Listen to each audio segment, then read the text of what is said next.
Halo, assalamualaikum. Selamat datang di channel Otak Gadget. Jadi di video kali ini saya akan mengganti LCD HP Oppo A5s ya.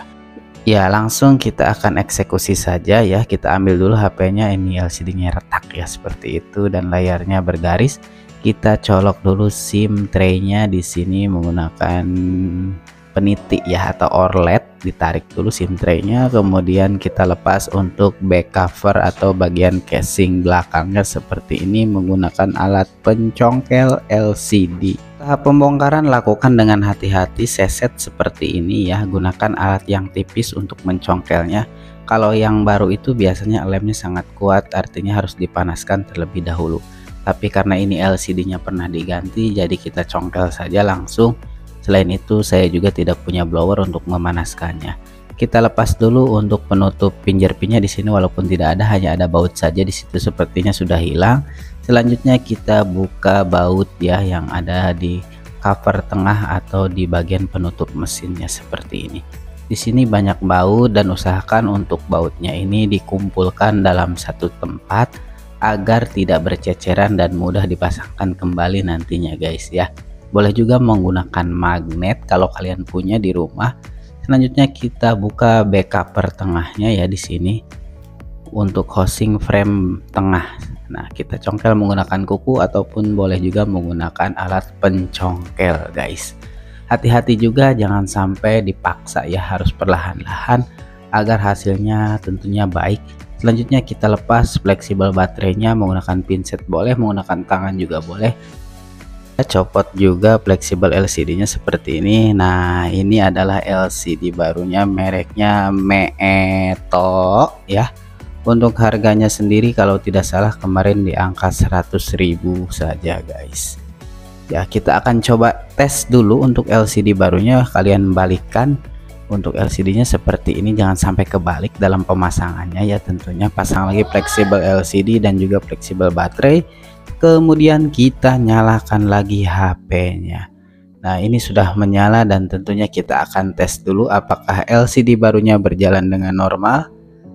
Kita sentuh-sentuh, usap-usap seperti ini ya. Ini sudah berjalan dengan normal tentunya dan sudah lumayan oke. Jadi tidak ada masalah yang begitu berarti. Jadi kalau kalian beli LCD usahakan yang agak bagusan ya. Kita matikan lagi. Kita off kan, kemudian kita akan copot lagi fleksibel LCD yang barunya seperti ini guys. Oke, ini udah terlepas, kita lipat dulu, kita simpan ke samping. Selanjutnya kita copot bagian baterainya. Kalau yang belum pernah dibongkar ini untuk pencopotan baterai lumayan cukup sulit ya. Kita tarik dulu ini plastik yang menghalangi jalur fleksibelnya seperti ini. Tarik menggunakan tangan perlahan-lahan ya. Hati-hati juga tentunya. Jadi usahakan kalau belum mahir ataupun belum bisa, kasih aja ke tukang servis guys. Nah, ini sudah terlepas untuk fleksibel LCD-nya. Agak nggak nurut ya. Kita akan congkel untuk LCD yang lamanya. Di sini komponen speakernya udah hilang tentunya guys. Jadi memudahkan saya untuk mencongkelnya. Saya set perlahan-lahan ya, karena ini sudah rusak ya udah kita paksa aja. Tapi jangan terlalu menekan, takutnya framenya nanti bisa bengkok guys. Ya, saya set dari atas boleh, dari bawah juga boleh seperti ini. Karena ini agak pecah ya, jadi lumayan cukup sulit dalam melepas LCD-nya.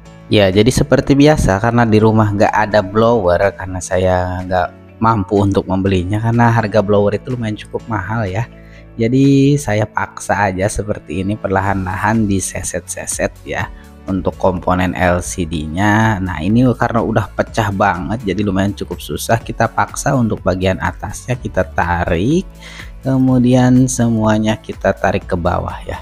Nah, ini ada komponen LCD yang lama menempel ke bagian housing LCD-nya guys. Nah, ini sudah terlepas ya, kita tarik lagi. Oke, ini plastik apa itu ya, sudah mulai terlepas. Nah, ini LCD yang lama kita kesampingkan. Selanjutnya kita bersihkan sisa lem yang masih menempel di frame atau di housing depan HP-nya seperti ini. Boleh menggunakan pinset ataupun boleh menggunakan benda yang tajamnya seperti silet ataupun pisau cutter. kita buang ini untuk sisa-sisa lemnya seperti ini ya. Hati-hati juga dan harus bersih agar nanti ketika LCD dipasangkan nggak ngeganjel guys. Ya, jadi cabut sisa-sisa lem seperti ini ya, harus dengan hati-hati juga, jangan sampai kameranya tersobek ya. Nah, ini untuk bagian frame belakangnya juga dibersihkan sisa lemnya, nanti akan saya lem ulang agar hasilnya tampil bagus guys. Ya, kita tekan perlahan-lahan seperti ini untuk lem perekatnya yang ada di tengah fleksibel ya. Kita lem ulang guys, boleh menggunakan lem B7000 ataupun lem T7000. Perlahan-lahan, jangan sampai meluber. Untuk pengelemannya hati-hati ya, jadi jangan terlalu kebanyakan ataupun terlalu sedikit. Nantinya kalau sedikit ini enggak terlalu merekat ataupun kebanyakan bisa meluber, jadi bingung juga ya harus seperti apa. Tapi yang pastinya ini harus pas atau yang sedang-sedang saja, yang penting dia setia. Oh, enggak seperti itu guys ya.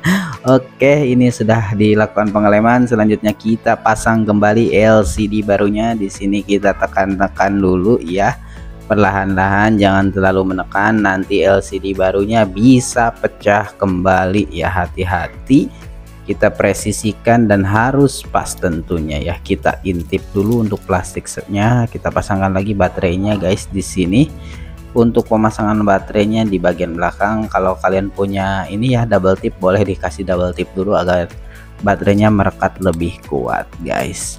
Selanjutnya kita pasang frame tengahnya lagi ya, kita cetrek-cetrek, dan juga hati-hati dalam pencetrek-cetrekan ini harus perlahan-lahan saja ya, ditakutkan nanti LCD yang baru malah ketekan lagi ya. Kita melakukan pembautan ulang seperti ini ya, gunakan lagi tentunya obeng plus dan juga baut yang sudah disimpan terlebih dahulu tadi ya. Kita baut lagi bagian bawahnya seperti ini ya, banyak bautnya, jadi jangan sampai ada satu baut pun yang hilang. Hati-hati tentunya guys. Nah, ini sudah dipasang baut lagi ya. Kita lakukan pengeleman bagian housing tengah untuk di bagian tutup belakangnya seperti ini guys ya. Perlahan-lahan dalam pengelemannya juga, dan kita pasangkan kembali untuk tutup belakang atau casing belakang HP-nya. Kita tekan-tekan lagi ya. Dalam menekannya juga tentunya harus perlahan-lahan. Ditambah ini lumayan ya. Kita pasang lagi SIM tray-nya. Selanjutnya kita kasih karet gelang, ataupun kalau kalian punya alat penjepit LCD boleh menggunakan alat penjepit LCD guys. Tapi menurut saya sih lebih efektif menggunakan karet gelang ya. Walaupun nggak semuanya efektif, kadang LCD-nya juga bisa mengalami masalah ya kalau terlalu kencang ataupun terlalu keras banget.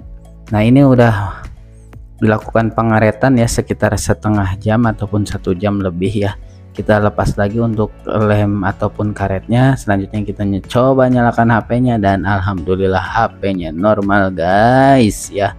Ini sudah muncul logo Oppo. Selanjutnya kita tentunya akan tes kembali ya. Kita lepas dulu untuk plastik depannya dan mantap ya.